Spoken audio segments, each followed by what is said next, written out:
दोस्तों, ये एक हॉरर सच्ची कहानी है।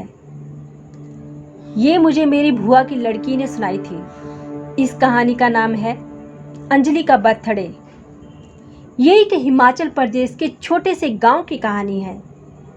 तो आइए, अंजलि और उसके माँ बाप एक घर में रहते हैं। वह बहुत ही खुश रहते हैं। अंजलि वहाँ पहाड़ियों में काफ़ी दूर कॉलेज में पढ़ने जाया करती थी।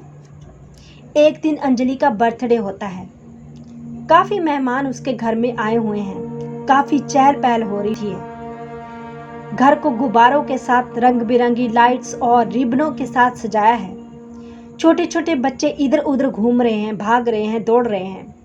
सब बहुत खुश हैं।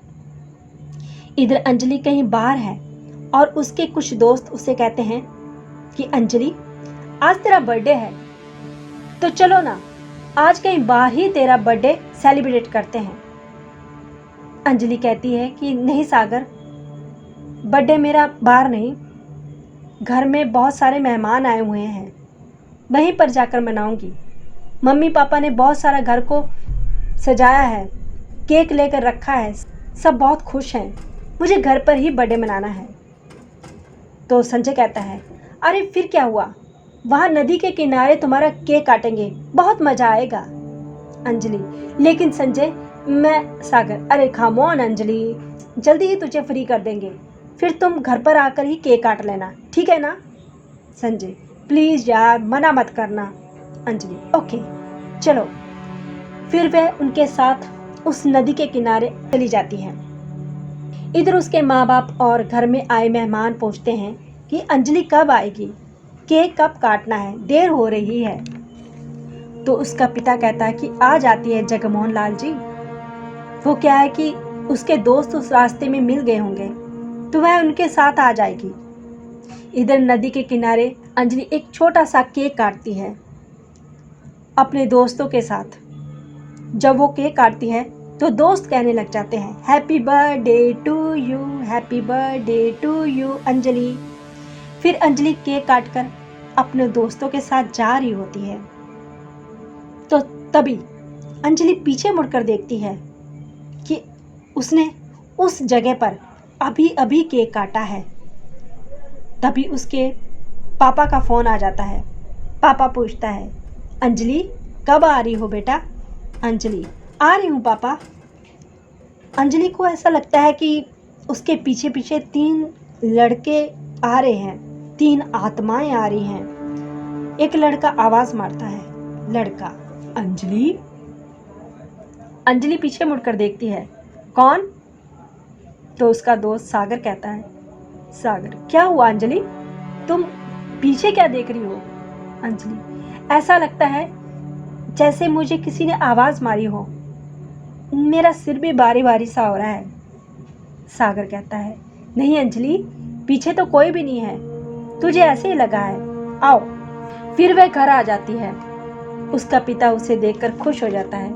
पिता, अरे लो, अंजलि भी आ गई, आओ आओ बेटा, केक काटो, सभी तुम्हारा इंतज़ार कर रहे हैं, चलो काटो केक। जी पापा। फिर अंजलि केक काटने लगती है तो अपना सिर पकड़ती है। पिता पूछता है, अंजलि क्या बात है, क्या हुआ। मेहमान भी पूछते हैं, क्या हुआ अंजलि को। अंजलि, कुछ नहीं पापा, पता नहीं सिर क्यों भारी भारी सा हो रहा है, जैसे किसी ने सिर को पकड़ लिया हो। पिता, लगता है तुम थक गई हो, तुम ऐसा करो, आराम कर लो, चलो आओ। तभी अंजलि चक्कर खाकर नीचे गिर जाती है। सभी मेहमान वहाँ से चले जाते हैं। फिर उसका पिता अंजलि को डॉक्टर के पास ले जाता है। तो डॉक्टर कुछ समझ नहीं पाता कि अंजलि को हुआ क्या है। वह उसको टेम्परेरी सी दवाई दे देता है। डॉक्टर, ये लो, ये दवाई इसे दे देना, कुछ ठंडा वंडा पिला देना, ठीक हो जाएगी। लेकिन अंजलि की सेहत का कोई सुधार नहीं होता। अंजलि के माँ बाप उसे कई डॉक्टरों के पास लेकर जाते हैं, लेकिन अंजलि अजीब अजीब सी हरकतें करने लगती है। फिर आखिर कुछ ना समझ पाते तो अंजलि के पापा ने एक तांत्रिक को घर बुलाया।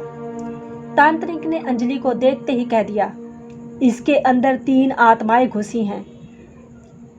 उनका इसके जन्मदिन से कुछ ताल्लुक है। फिर वह बहुत जोर लगाता है कि वह अंजलि के शरीर से निकल जाए। वह नहीं निकलते। हारकर तांत्रिक उसके पिता को कहता है कि आप ऐसा करो, मुझसे तो ये नहीं निकले, आप एक काली गुफा पहाड़ी पर चले जाओ।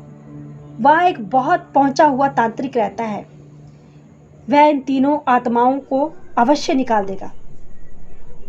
फिर अंजलि का पिता ऐसा ही करता है। वह अंजलि को उस काली गुफा पहाड़ी पर ले जाता है। जब अंजलि तांत्रिक के सामने जाती है तो जोर जोर से रोने लग जाती है, जाने कि वह तीनों आत्माएं रोती हैं। तांत्रिक, निकल जाओ इस भोली भाली लड़की के अंदर से, निकलो। आत्मा, हम नहीं जाएंगे। तांत्रिक, मुझे पता है तुम 3 लड़के हो। हाँ, हम 3 लड़के हैं, मरे हुए हैं। अच्छा, ये बताओ तुम मिले कहाँ हो इसे, बताओ चिल्लाकर। आत्मा, ये नदी के किनारे अपना जन्मदिन मना रही थी, केक काट रही थी वहीं पर मैंने भी अपना जन्मदिन मनाया था, केक काटा था मैंने। तांत्रिक, नाम क्या है तुम्हारा? आत्मा कहता है, मुकेश। ये मेरे दोनों दोस्त मोहन और दीपू भी मेरे साथ थे। फिर हम तीनों एक कश्ती में चढ़कर नदी में मस्ती मारने लगे, सेल्फियां ले रहे थे। पानी का बहाव तेज था, हमारी किश्ती दूर चली गई। तेज पानी के बहाव में हमारी कश्ती डूब गई, हमारे सिर पत्थरों में लगे और हमारी मौत हो गई। और जब ये वहाँ केक काटने आई तो हम तीनों इसके पीछे पीछे चल पड़े। इसे आवाज़ें भी थी। फिर इसके अंदर हमने प्रवेश कर लिया। हाँ, हम नहीं निकलेंगे। तांत्रिक, निकलोगे बेटा, तुम लोग जरूर निकलोगे। जब ये मेरा गरम गरम चिमटा पड़ेगा ना, और भी बहुत सारी तरकीबें हैं तुम लोगों को निकालने की मेरे पास। लड़का, नहीं, मैं इसके अंदर रहकर अपना जन्मदिन मनाऊंगा। तांत्रिक, तुम लोगों का अब कोई जन्मदिन नहीं है, तुम मर चुके हो, खाली भटकती आत्माएं हो तुम लोग। चलो अपनी इच्छा बताओ, क्या खाओगे, फिर निकलो।